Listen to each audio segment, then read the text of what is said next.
আগামী 4 নভেম্বর থেকে শুরু হতে যাওয়া এবারের সাফ চ্যাম্পিয়নশিপের লড়াইয়ে আজ 1 আগস্ট আনুষ্ঠানিকভাবে ড্র ঘোষণা হয়েছে, যেখানে কঠিন গ্রুপে থেকে তো চিন্তায় পড়েছে বাংলাদেশ দল।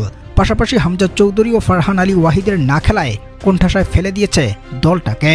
তবে প্রশ্ন হচ্ছে যে হামজা চৌধুরী কয়েকদিন আগেও এশিয়ান কাপের বাছাই পর্ব খেলে গেল, সেই হামজা এখন আসলে ঠিক কী কারণে খেলতে চায় না, আর কতটা কঠিন গ্রুপেই বা পড়ে গেছে বাংলাদেশ দল। বিস্তারিত ভিডিওর বাকি অংশে।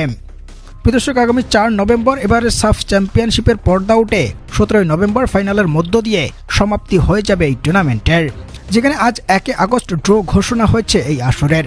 এবং যে টুর্নামেন্টে এবার এ গ্রুপে পড়েছে বাংলাদেশ দল, আর ওরা প্রতিপক্ষ হিসেবে সেখানে পেয়েছে শ্রীলঙ্কা ও ভুটানকে। অন্যদিকে বি গ্রুপে আছে প্রতিবেশী দেশ ভারত, সেখানে ওরা প্রতিপক্ষ হিসেবে পেয়েছে মালদ্বীপ ও পাকিস্তানকে। তবে এ গ্রুপে শ্রীলঙ্কা ও ভুটানকে পাওয়ার পাশাপাশি বাংলাদেশ প্রতিপক্ষ হিসেবে পাবে নেপালকেও। বর্তমানে এই নেপাল আছে নিষেধাজ্ঞায় পড়ে, কিন্তু নির্ধারিত সময়ের আগে ওরা নিষেধাজ্ঞা কাটিয়ে উঠতে পারলে ওদের অবস্থানটা হবে এ গ্রুপে, আর বাংলাদেশের পথটা হবে আরও একটু চ্যালেঞ্জিং এবং কিছুটা চিন্তার।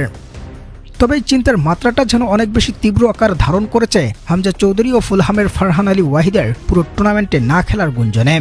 মূলত ফিফার উইন্ডো আগামী নভেম্বরে 5 থেকে মোটে 6 দিন সময় পায় প্লেয়াররা ক্লাব ফুটবল ছেড়ে জাতীয় দলের হয়ে খেলার, কিন্তু সাফ চ্যাম্পিয়নশিপের এই টুর্নামেন্ট থাকবে মোটে 13 দিন।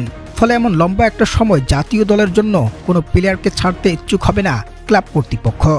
তাই বাংলাদেশের পুরো একাদশ ঠিক থাকলেও ইংলিশ প্রিমিয়ার লিগে খেলা ফারহান আলী ওয়াহিদ ও হামজা চৌধুরীকে গোটা টুর্নামেন্ট জুড়ে পাচ্ছে না বাফুফে।